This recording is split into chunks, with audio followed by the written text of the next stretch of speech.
26 अगस्त है, दिन मंगलवार का है। बड़ी खबर और ये बड़ी चर्चा है। ये चर्चा हम क्यों कर रहे हैं? किसी भी राज्य के मुख्यमंत्री ने भ्रष्टाचार को लेकर इतनी बड़ी कार्रवाई कभी नहीं की। बिहार में पहली बार मुख्यमंत्री नीतीश कुमार की सरकार बनती है और भ्रष्टाचार को लेकर बड़े बड़े पदाधिकारी जांच के दायरे में आते हैं, गाज गिरती है, कार्रवाई होती है। अभी भी विशेष निगरानी इकाई और विजिलेंस की टीम, दोनों बिहार राज्य की आर्थिक अपराध इकाई और विशेष निगरानी इकाई और केंद्रीय अन्वेषण ब्यूरो अपनी अपनी जांच कर रही है। बड़े बड़े भ्रष्ट पदाधिकारी पर कार्रवाई कर रही है। लेकिन 3 डीआईजी जो चर्चा का मुख्य केंद्र कब बने, जब मैंने खबर चला दी चर्चा में ही, क्योंकि मैं हेडक्वार्टर गया था 15 अगस्त को, तो मुझे पदाधिकारी ने बातचीत में कहा कि नाम नहीं लेना है, प्रभावशाली पदाधिकारी है, पटना में ही मकान बना रहे हैं। ठीक है भाई, चला देते हैं चर्चा में, क्योंकि सरकार तक जानकारी जानी चाहिए। सरकार तक जब खबर चलाई तो मुझे बड़े बड़े पदाधिकारी ने कहा कि आप खबर चला रहे हैं, आप पहले एक थप मारिए, अपने आप को एक थप मारिए जोर से। मैंने माथा पकड़ लिया, सर क्या क्या बात हुआ, सर आप बताइए, क्या खबर आप चला रहे हैं?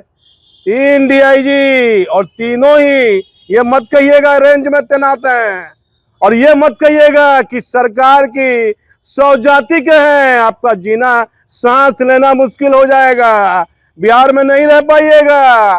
खबर वैसी ही बनाइए जिससे कि आप संतुलित रह पाए।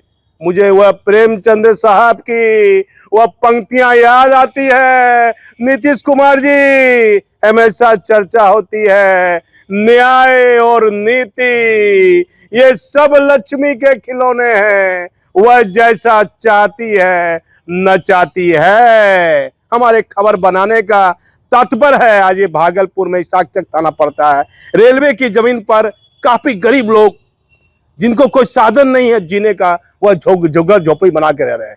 रेलवे के पदाधिकारी, आरपीएफ के पदाधिकारी पहुंच गए, बड़ी महिला रोने लगी, बड़े बड़े चैनल पर समाचार चल रहा है।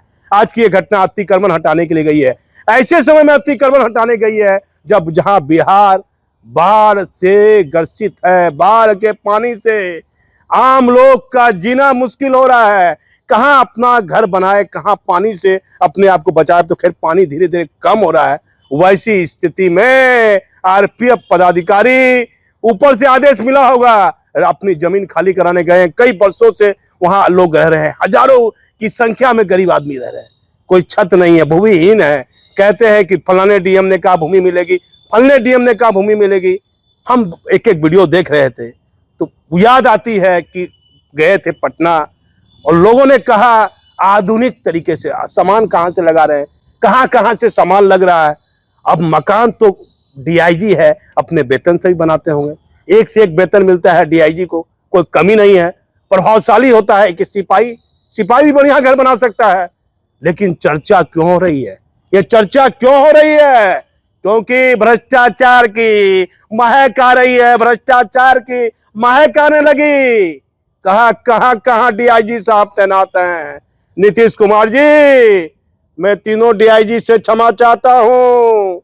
जो डीआईजी के मकान पटना में बन रहे हैं, उनसे मैं प्रार्थना करता हूं, क्षमा चाहता हूं कि मैं आप पर उंगली नहीं उठा रहा हूं। लेकिन सरकार नीतीश कुमार की है बिहार में, तो क्यों नहीं जांच होनी चाहिए? वो आपके जो मकान बन रहे हैं, मतलब बहुत वीआईपी तरीके से मकान बन रहे हैं, आधुनिक तरीके से मकान बन रहे हैं, बिल्डिंग का निर्माण हो रहा है पटना में अलग अलग जगह पर। तो ये चर्चा होनी चाहिए, ये मामला सरकार तक जाना चाहिए, सीबीआई तक जाना चाहिए, ये मामला बड़ी बड़ी जांच एजेंसी तक जानी चाहिए। क्या वह तीनों पदाधिकारी, तीनों डीआईजी क्या रेंज में तैनात है? कौन जांच करेगा? नीतीश कुमार जी, आखिर इस चर्चा में कितना दम है? हमारे समाचार पर आपने गया के एक आईजी पर कार्रवाई करवाई, वहां के एक एसपी पर कार्रवाई कराई, उस वहां के आईजी को एडीजी में प्रमोशन मिल गया, लेकिन अभियोजन स्वीकृति मिल गई, मामला केट से प्रमोशन भी वो ले लिए।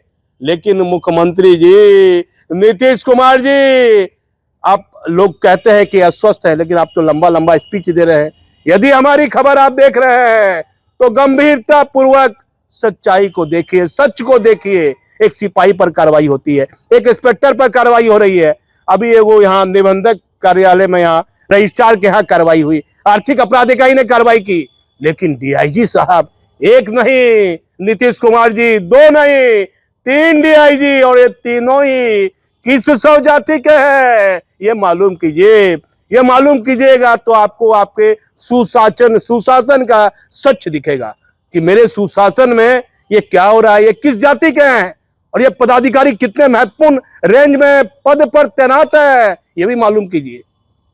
आखिर ये सच कैसे मालूम होगा यदि तीनों ही डीआईजी साहब के ईमानदारी के पैसे से उनके मकान का निर्माण कार्य हो रहा है, कोई आपत्ति नहीं, कोई दिक्कत नहीं। लेकिन जब एक आम आदमी की जांच हो सकती है, खबर चलाने पर पदाधिकारी हमें जेल भेजना चाहते हैं, तो क्या एक पदाधिकारी के इतने वीआईपी मकान, आधुनिक तरीके के मकान की चर्चा पुलिस महकमे में, आईएएस आईपीएस महकमे में ये चर्चा का विषय क्यों है? राज्य सरकार, गृह मंत्रालय, केंद्रीय जांच एजेंसी ध्यान दे। हम सिर्फ सच दिखाने का जरिया है, किसी पदाधिकारी की प्रतिष्ठा का हनन करना हमारा कार्य नहीं है। मैं भागलपुर से दीपक नौरंगी।